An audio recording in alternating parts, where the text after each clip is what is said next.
inculcar pelo dicionário? Inculcar é um verbo. Logo, verbo, ação. Então, inculcar pelo dicionário significa gravar, imprimir algo, agora que eu achei bonito, no espírito de alguém. Está no dicionário. Repetir seguidamente algo a alguém. Está no dicionário, irmãos. Está no dicionário. E o Senhor nos deixou escrito na sua palavra, através do servo dele, Moisés. Moisés escreveu esses versículos que eu vou ler para vocês, mais ou menos no ano 1410 a.C. Então faz uma conta rápida aí na sua cabeça. O que eu vou ler aqui, que o servo de Deus, Moisés, escreveu, foi 1410 anos antes de Cristo. Nós estamos no ano 2023, depois de Cristo. Então, isso que nós vamos compartilhar agora tem mais de 3.000 anos. Amém? Para quem que Moisés escreveu isso? Moisés escreveu isso para os israelitas, no finalzinho do período de 40 anos de deserto. Nesse período aí. E interessante, ele escreveu isso que nós vamos compartilhar, ele estava próximo de Jericó, na região de Moabe. O que ele escreveu então? Ele escreveu isso, ó. Estas palavras que hoje te ordeno estarão no teu coração. Tu as inculcarás a teus filhos, e delas falarás, assentada em tua casa e andando pelo caminho, e ao deitar-te e ao levantar-te.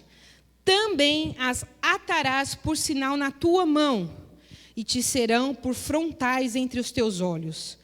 E as escreverás nos umbrais da tua casa e nas tuas portas. Está em Deuteronômio 6. Então, essas palavras que Moisés escreveu aos israelitas, ao povo de Deus, escreveu para nós. Para a gente fazer o quê? Para a gente inculcar a palavra de Deus nos nossos filhos, em quem está perto de nós, nos nossos filhos espirituais. Sua filha espiritual precisa inculcar a palavra nela. Amém? A palavra de Deus precisa ser inculcada, ou seja, ela precisa ser repetida várias vezes. Eu amei isso, porque o Espírito Santo falou comigo de novo essa semana sobre isso, e eu falei, Senhor, mas eu já falei isso. E aí o Espírito Santo, vai ler o dicionário. E o dicionário manda que se repita várias vezes, várias vezes. E aí, o Senhor me levou em 2 Timóteo. 2 Timóteo, capítulo 2. Eu estou na King, tá? Capítulo 2. Quem escreveu? Quem escreveu essa carta foi o apóstolo Paulo. Ele escreveu essa carta 66 depois de Cristo. Mas se nós formos ler todinha a carta, eu vou ler alguns trechos para vocês. Nós vamos ver que ele está nos ensinando a inculcar, assim como Moisés ensinou 1400 anos antes de Cristo. O que eles têm em comum? O mesmo Espírito que direcionou para que eles escrevessem. Amém? E o que nós temos com isso? O mesmo Espírito que nos direciona a ler e a permanecer e a inculcar. Amém? Então, em 2 Timóteo, capítulo 2, versículo 14. Vamos ler aí? Versículo 14. Continua a lembrar essas orientações a todos. Essa frase é como se dissesse: continue a inculcar essas orientações a todos. Quais as orientações, irmãos? Fica firme na palavra. Fica firme. Olha lá. Advertindo-os solenemente na presença de Deus, para que não se envolvam em discussões acerca de teorias vazias. Isso não produz nada de bom e serve tão somente para perverter os ouvintes. Procura, isto sim, apresentar-te aprovado diante de Deus, como obreiro que não tem do que se envergonhar e que maneja corretamente a palavra da verdade. Como é que você faz para manejar corretamente a palavra da verdade? Inculca. Inculca. O que tiver gravado no teu coração, você vai manejar fácil. Você vai manejar de forma tranquila. Você vai falar com propriedade. Amém? É isso que o apóstolo Paulo está dizendo aqui. Inculca a palavra. Mostra que você é um obreiro de Deus. Que você não se envergonha dessa palavra. Pelo contrário, você maneja bem essa palavra da verdade. Pelo contrário, essa palavra está inculcada em você, está gravada em você. Então você é capaz de repetir com força. Amém? Evita, pois, conversas inúteis, profanas, porquanto os que agem assim provêm ainda mais a impiedade. E tais palavras se alastrarão como câncer. Entre estes se encontram Himeneu e Fileto. Eles se desviaram da verdade, proclamando que a ressurreição já aconteceu, e com isso corromperam a fé de alguns. Quem são esses dois homens? Ainda tinha na lista desses dois mais um terceiro, o Alexandre. Eles eram homens cultos, homens que conheciam a palavra, mas se corromperam, blasfemaram e se desviaram. Parece alguns que a gente conhece, né? Hoje em dia. Começaram bem, conheciam a palavra e de repente estão aí blasfemando, falando heresias, falando coisas que não devem. Lá, o apóstolo Paulo, 66 depois de Cristo, já advertia os falsos profetas. Já advertia. E hoje? Hoje nós também podemos advertir os irmãos que estão sendo enganados. Por que eles estão sendo enganados, queridos? Porque eles não têm inculcado a palavra. Porque eles não conhecem a palavra. Então, qualquer um que chega com uma boa oratória, que tem um bom domínio de comunicação, vai falando, e de repente tem uma multidão seguindo. E aí são enganados, levados por falsas doutrinas. Eu ouvi uma vez um testemunho de um homem nos Estados Unidos, que ele era expert em reconhecer dólares falsos. Ele era tão bom, que quando tinha que se reconhecer se o dinheiro era verdadeiro ou falso, chamavam ele e ele rapidamente separava. Esse é falso, esse é verdadeiro, esse é falso, esse é verdadeiro. E aí alguém falou para ele assim: escuta, como é que você conhece tão bem dólares falsos? Que curso você fez para aprender a conhecer os dólares falsos? Ele falou: nenhum. Eu apenas me especializei em conhecer o verdadeiro. E logo que eu olho, eu sei que não é verdadeiro. Amém? Você tem que se especializar em conhecer o Deus verdadeiro.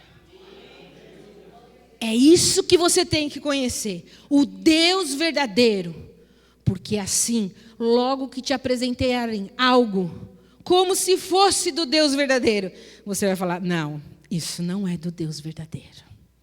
Isso não é de Deus. Pode até parecer, mas não é.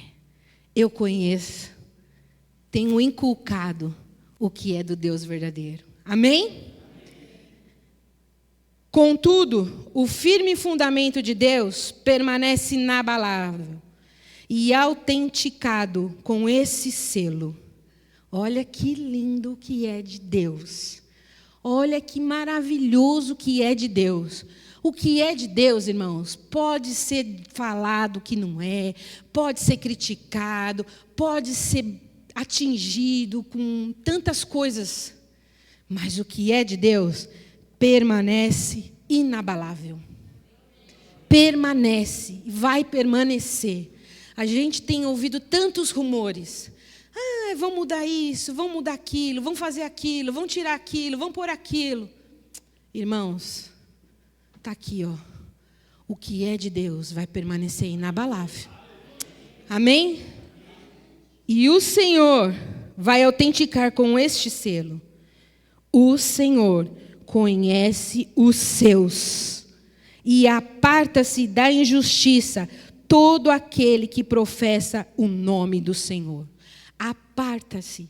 Você tem que ficar longe de toda injustiça, de tudo que é errado, de tudo que não é certo, porque você conhece o nome do Senhor. Amém? É muito forte isso, irmãos. É muito forte isso e é muito lindo isso. O Senhor conhece os seus. Você pode pôr a mão aqui e falar: o Senhor me conhece. O Senhor me conhece. Isso é muito bom. Isso é muito bom.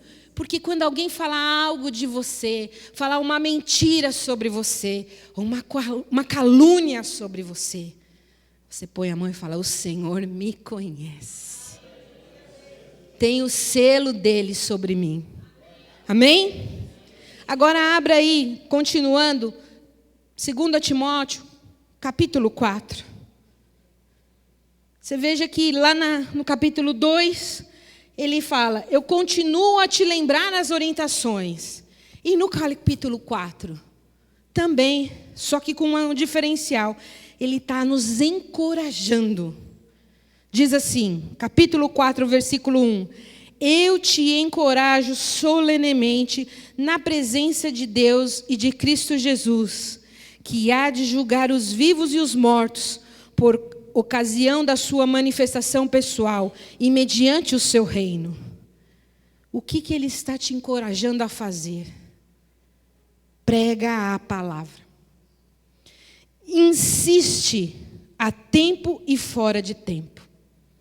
Aconselha, repreende e encoraja com toda paciência a sã doutrina. Amém? O que nós estamos fazendo aqui? Encorajando. Encorajando você a lutar, a pôr o inimigo para correr da tua casa, da tua família, das tuas finanças, da tua saúde. Bota o inimigo para correr, irmão. Repreende. Se põe de pé. Amém? Prega a palavra. Sabe, você às vezes vê um vizinho lá cabisbaixo numa luta e você fala: coitado dele. Coitado dele nada. Vai lá e fala: olha, meu querido, eu vou te falar de uma coisa que pode mudar a sua vida, e isso é o Senhor Jesus Cristo. Sabe o que o Senhor Jesus Cristo fez? E fala. Se ele disser para você: olha, obrigado, mas eu não quero. Amém. O sangue dele não vai estar nas suas mãos. O sangue dele não é culpa sua, porque você fez o que a palavra está mandando. Agora, muito sério isso. Se você conhece a verdade, se você prova da verdade, e está vendo alguém caminhar a passos largos para a mentira, e você não fala dessa verdade, o Senhor vai perguntar para você: o que você fez com os talentos que eu te entreguei? O que você fez? Então, a nossa parte é do nosso jeito.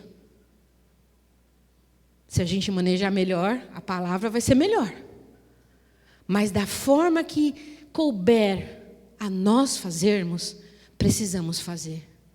Porque estamos sendo encorajados a fazer. Em tempo e fora de tempo. Sabe o que é esse em tempo e fora de tempo?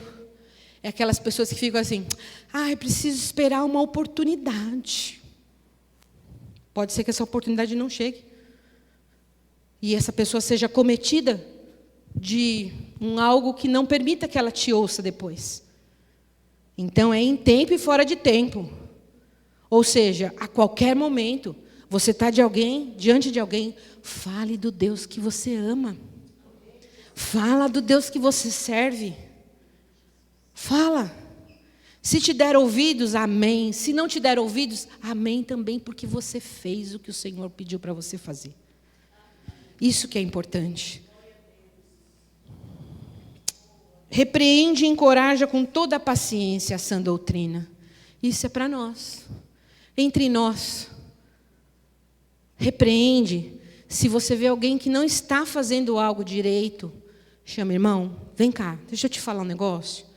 Não leva mal, mas não está certo isso não, viu? Nosso Senhor Jesus não se agrada disso. Mas fala com amor, porque aqui diz isso, repreende e encoraja com toda paciência a sã doutrina. Não pode perder a paciência. Você não pode falar para um irmão que está fazendo algo errado, eu já não te falei. Você não aprende. Não é assim, irmãos. É com toda a paciência. Irmão, vem cá, vamos ler a palavra junto. Vamos entender melhor aqui. Posso te ajudar em oração? Você precisa de alguma coisa? Amém, igreja? Amém, igreja? Amém. Porquanto chegará o tempo em que não suportarão o santo ensino. Ao contrário, sentindo coceira nos ouvidos, reunirão mestres para si mesmo, de acordo com suas próprias vontades. Eu acho que esse tempo está aí. Sim ou não? Tenho muitas pessoas que não querem saber da sã doutrina. Não querem saber da palavra assim como ela é. Elas querem que mude. Mude a palavra para ficar de acordo com o que eles querem. De acordo com o que eles acham. Deus não vai mudar, irmãos. Porque a palavra está escrita e diz que ela é imutável. Inabalável. Podem querer mudar, podem querer tirar, podem querer colocar. O Senhor permanece. Os valores de Deus são imutáveis. O dos homens não, mudam. Conforme uma geração, conforme uma novidade, conforme uma moda. Tudo vai mudando, tudo vai mudando, tudo vai mudando. Deus não. Tais pessoas se recusarão a dar ouvidos à verdade, voltando-se para os mitos.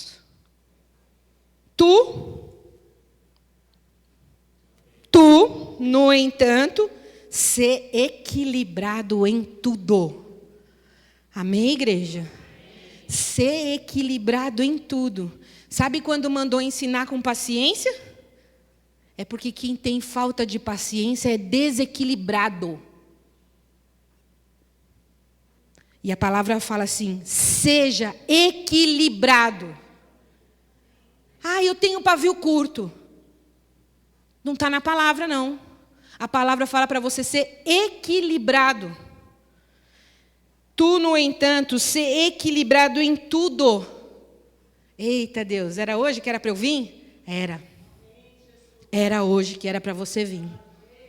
Para você aprender a ser equilibrado. E quando você desequilibrar, você já reconhecer, Senhor, falhei.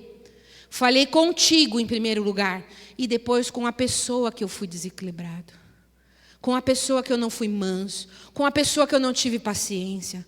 Quantos pais sem paciência? Quantos filhos sem paciência? Quantos irmãos sem paciência, Jesus? Quantos? E ainda bate no peito e fala assim, eu estava na minha razão. Que razão, irmão? Que razão? A palavra manda você ser equilibrado e paciente. Passou disso, não tem razão nenhuma. Tem gente que grita, esbraveja, é grosseiro. Eu estava na minha razão. Razão nenhuma. A palavra manda você ser paciente e equilibrado. E ainda tem mais. Suportando sofrimentos. Eita! Pregar isso aqui não é fácil, meu. Não é fácil. Falar para a gente suportar o sofrimento?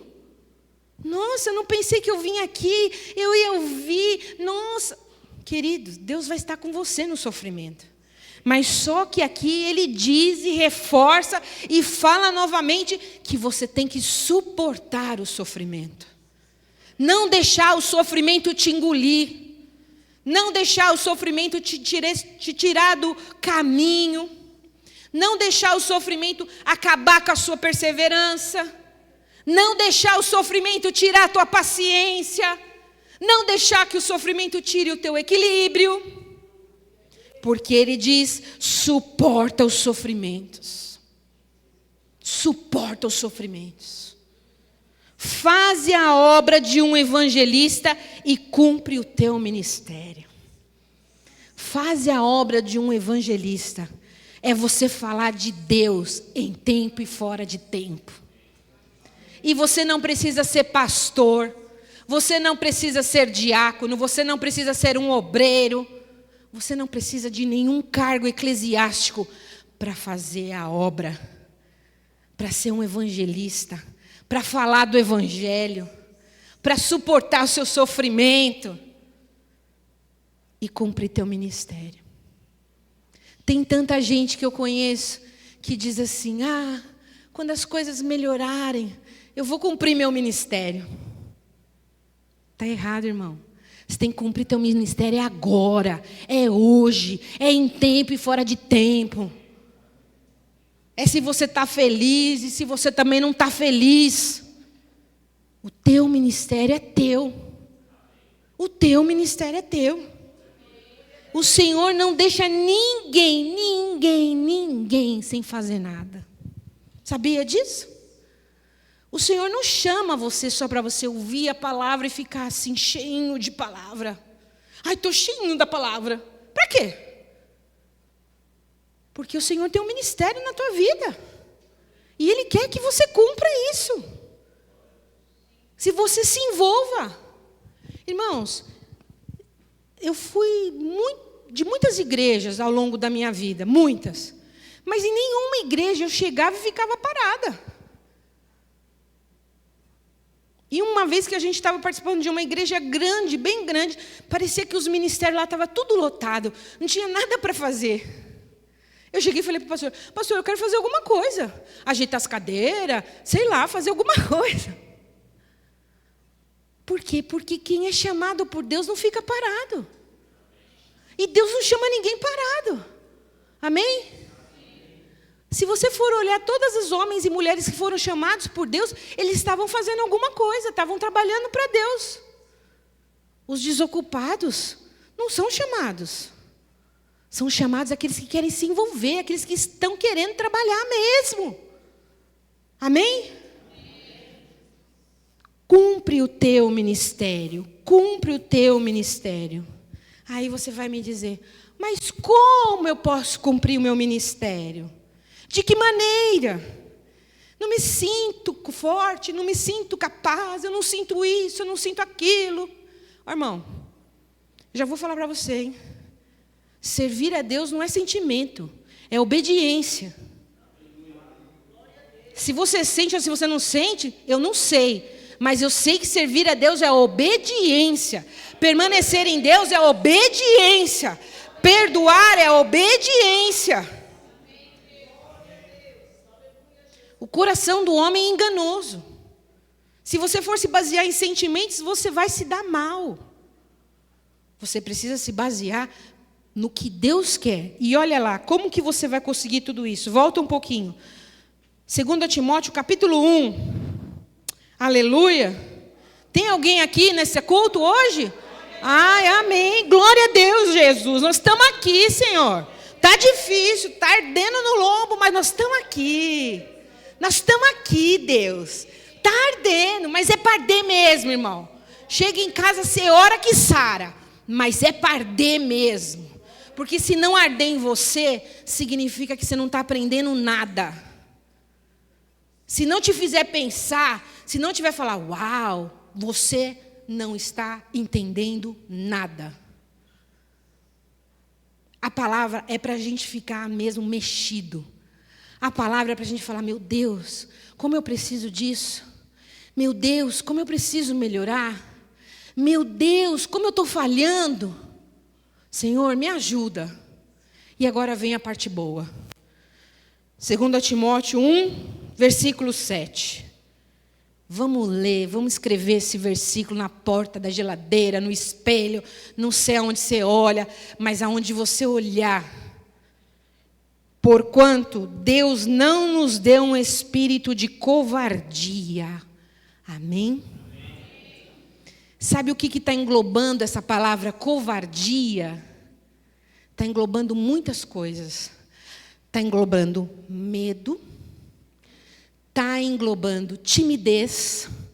Está englobando aquela situação de ficar parado, sabe? Tudo isso está englobado nessa palavra. Deus não nos concedeu um espírito de covardia, mas de poder, de amor e de equilíbrio. Deus, eu não tenho equilíbrio, mas Deus te deu um espírito de equilíbrio, que é o Espírito Santo. E nós fomos ministrados aqui. Quando a gente aceita Jesus, o Espírito Santo vem morar em nós, a partir da nossa conversão. Quando nós recebemos o Espírito Santo, a gente recebe esse Espírito aqui, de poder, de amor e de equilíbrio. Amém? Se você não está sendo equilibrado, é porque você não está dando lugar ao Espírito Santo de Deus. Se você não está tendo um poder, ousadia, força, é porque você não está dando lugar ao Espírito Santo de Deus. Se você não está tendo amor, é porque você não está dando lugar ao Espírito Santo de Deus. E nós só vamos sobreviver neste mundo se o Espírito Santo estiver agindo em nós e através de nós. Amém? Porque Ele age em nós, provoca mudanças em nós, e aí nós vamos agir. Então Ele vai agir através de nós. O que ocorre então, irmãos? Ocorre que muita gente aceita Jesus, o Espírito Santo vem, mas a gente cala o Espírito Santo. A gente não deixa Ele falar. A gente não escuta o que Ele diz. A gente continua nas nossas mesmices, fazendo as coisas que a gente fazia antes de declarar que Jesus é o Senhor da nossa vida. E aí não tem mudança, não tem amor, não tem equilíbrio e não tem poder. Se você quer hoje tudo isso, que você já tem a legalidade de receber, você precisa dizer, eu quero. Eu quero. Se eu calei o Espírito Santo, eu quero. Amém? Eu quero. Eu quero. Quer ter uma vida vitoriosa de poder, é com o Espírito Santo. Quer ter uma vida equilibrada, é com o Espírito Santo. Quer ter uma vida de amor, as pessoas olharem para você e falar, você é um amor. É o Espírito Santo. Amém, igreja? Como nós queremos ser reconhecidos? Com uma igreja de amor, de poder, de equilíbrio. Então, é o Espírito Santo que precisa tomar conta de nós. Amém, igreja? E hoje, para a honra e glória do nosso Senhor, o Espírito Santo tomou conta deste culto. Fomos tocados por Ele. Fomos sacudidos pelo poder do Espírito Santo. Porque quando o Espírito Santo fala, a gente se cala.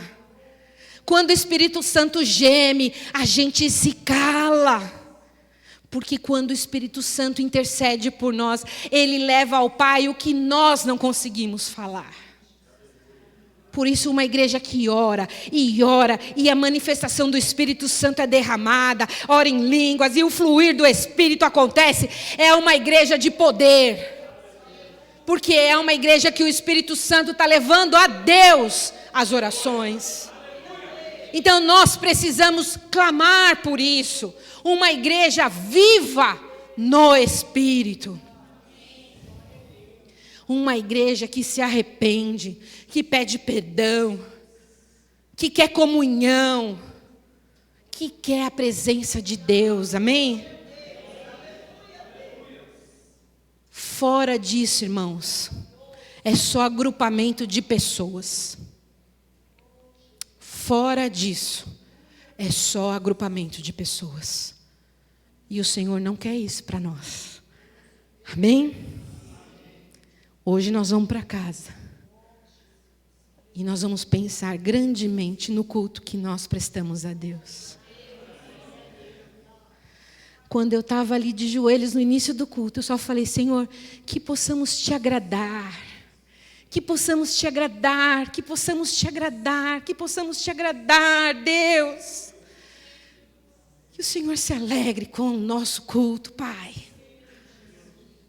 Que o Senhor se sinta adorado e amado com o nosso culto, Deus. A gente não tem que vir aqui para falar: Senhor, resolve o meu problema, porque Ele já sabe o teu problema. Ele sabe o que você precisa. Mas Ele diz: busca primeiro o reino, busca primeiro o reino, busca primeiro o reino, busca primeiro o reino, busca primeiro o reino. As demais coisas vão ser acrescentadas, irmão. Vai ser acrescentado. Vai ser acrescentado. Mas busca o reino, busca o reino, busca o reino. Senhor, eu quero te adorar. Quanto tempo que você não chora na presença do teu Deus? Quanto tempo que você não se quebranta na presença dEle? Que você não olha a tua própria vida e fala: Deus, eu sou pecador. Eu sou pecadora, Senhor. Eu falho. Mas o Senhor ainda me ama. Porque o Senhor tem misericórdia de mim.